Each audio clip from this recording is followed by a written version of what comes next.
मैं श्याम सुंदर सिंह डियर हिंदी में आप सभी का स्वागत है।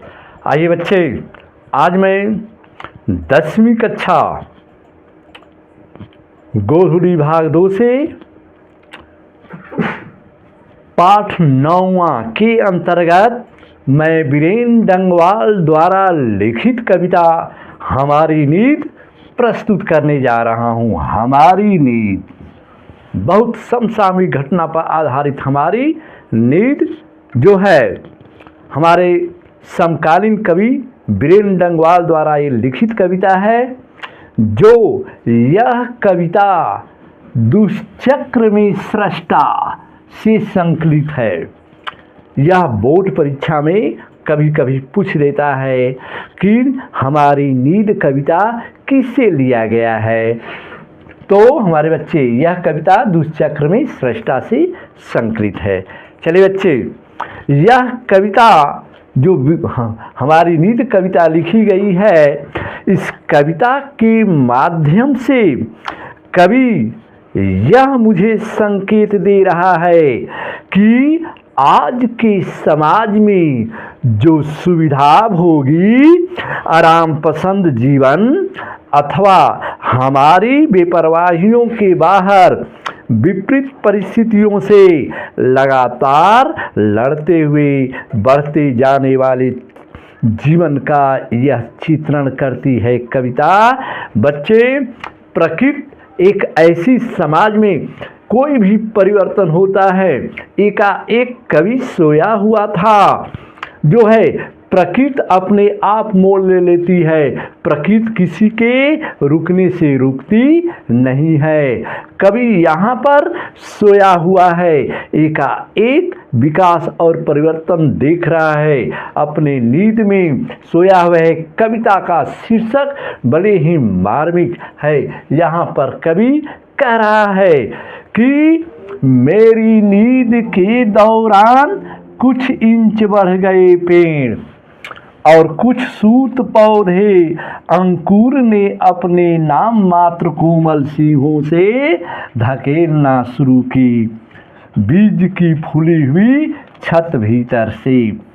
यहाँ पर बच्चे कवि बता रहा है कि एक कवि सोया हुआ था और देख रहा है, कवि कह रहा है कि मेरी नींद के दौरान, मेरी नींद के बाद, मैं जब सोया हुआ था तो एक कवि की नींद जब खुलती है, नींद के बाद देखता है कि पेड़ एकाएक बीज के रूप में जो पेड़ है, पेड़ के जो बीज हैं, तो बीज जो रोपे गए हैं तो कुछ इंच बढ़ गए। कुछ सूत पौधे अंकुर ने अपनी नाम मात्र कोमल सींगों से धकेला। तो कवि कह रहा है कि अपने नींद के दौरान देख रहा है कि किस तरह से कुछ इंच माने पौधे पेड़ कैसे बढ़ गए और उसके बच्चे भी माने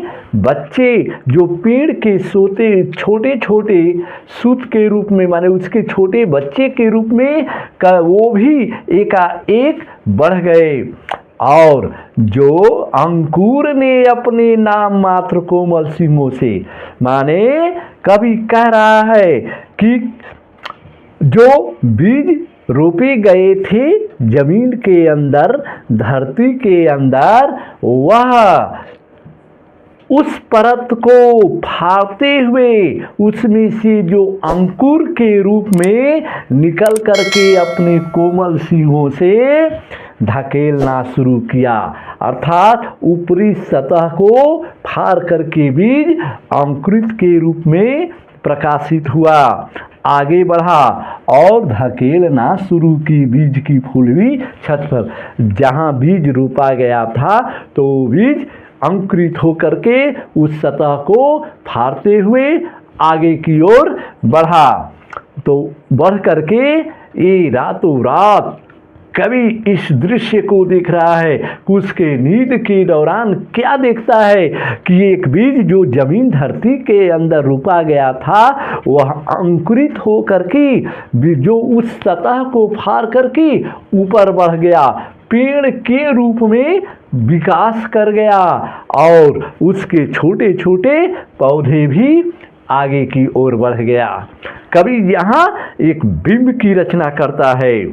कभी आज के हाशिए जो सुविधा भोगी आराम पसंद जीवन व्यतीत करता है, फिर भी प्रकृति एकाएक मोड़ ले लेती है, एकाएक परिवर्तन कर देती है, तो ये परिवर्तन के रूप में कवि को दिखाई देता है।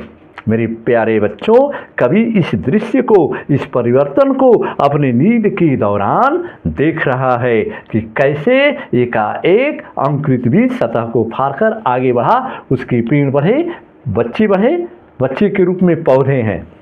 और फिर यहाँ पर कवि संकेत करते हुए बता रहा है कि एक मक्खी का जीवन क्रम पूरा हुआ, कई शिशु पैदा हुए और उनमें से कई तो मारे भी गए। अपने जीवन काल के क्रम में कितनी मक्खियां जन्म ली और कितनी मक्खियां मारी गई। यहाँ पर निम्न स्तरीय जीवन से कवि बता रहा है, यहाँ पर भावबोध कविता है कि अपने जीवन काल के क्रम में कितनी मक्खियां जन्म ली और कितनी मक्खियां मरी, और कितने शिशु, कितने बच्चे जन्म लिए और कितने तो उसमें से मारे गए। किसमें मारे गए?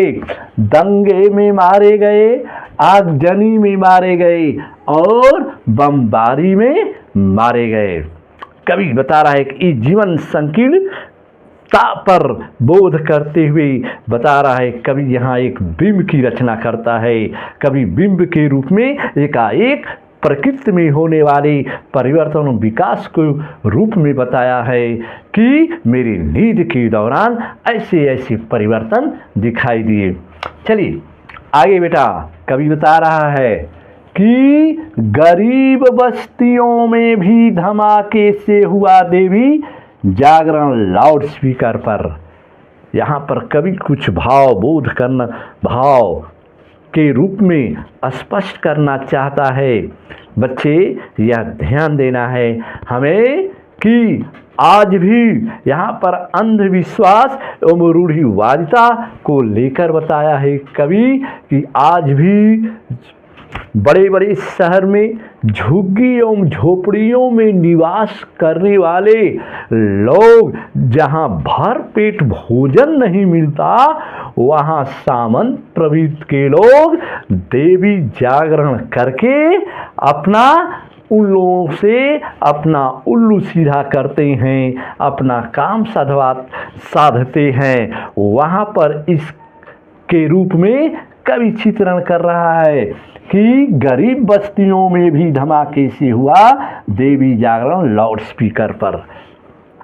यह भाव जो है यह छंद मुक्त कविता है मेरे प्यारे बच्चे, और इसके भाव को समझने का है कि बता रहा है कवि कि जहाँ पर भरपेट भोजन नहीं मिलता, भरपेट खाने को नहीं मिलता, कुछ सामाजिक शरारती तत्व ऐसे हैं जो देवी जागरण कर लाउड स्पीकर पर उनको हरे कीर्तन के रूप में 24 घंटा अपने उल्लू साधते हैं। कहीं से अपने मूर्ति को लेकर स्थापना करके उनमें उनको लिप्त करा देते हैं। वे गरीब बेचारे क्या करें, पेट के लिए क्या नहीं कर सकते, लेकिन उनको ये समझ में नहीं आता है। यहाँ पर सामंत प्रवृत्ति के लोग अपने उल्लू को सीधा करना चाहते हैं, तो देवी जागरण करके लाउड स्पीकर पर उन्हें अपने मूर्ख बनाते हैं, अपना उल्लू सीधा करते हैं।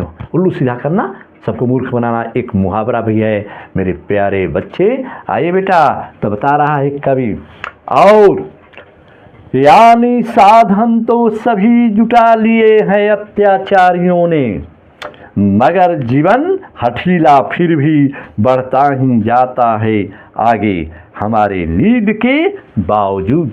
कवि यहाँ पर भी बता रहा है कि समाज में कुछ ऐसे तत्व हैं, यानी साधन तो सभी जुटा लिया है अत्याचारी, जो समाज की सबसे बड़ा खूंखार के रूप में, अत्याचारी के रूप में, आतंकवाद के रूप में कर रहा है कि सभी लोग अपना साधन जुटा लिए हैं माध्यम, और मगर जीवन हठीला फिर भी उनका जीवन हठीले की तरह बढ़ता ही जाता है। आगे कवि बता रहा है कि हमारे नींद के बावजूद अपने नींद के दौरान ऐसे समाज में कवि एकाएक सोया हुआ था और ऐसे दृश्य परिवर्तन को देख रहा है।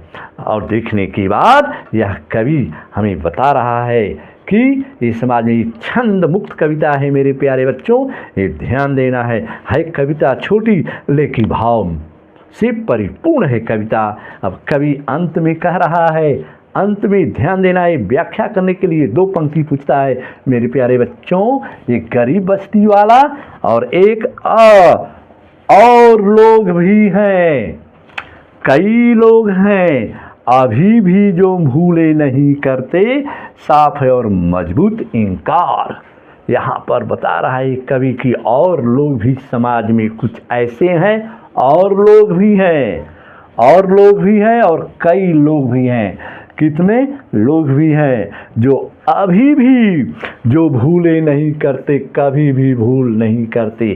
क्या कि गरीब आदमी से सबसे अधिक फायदा लेकर के अपना उल्लू सीधा करके उनसे काम तो ले लेते हैं।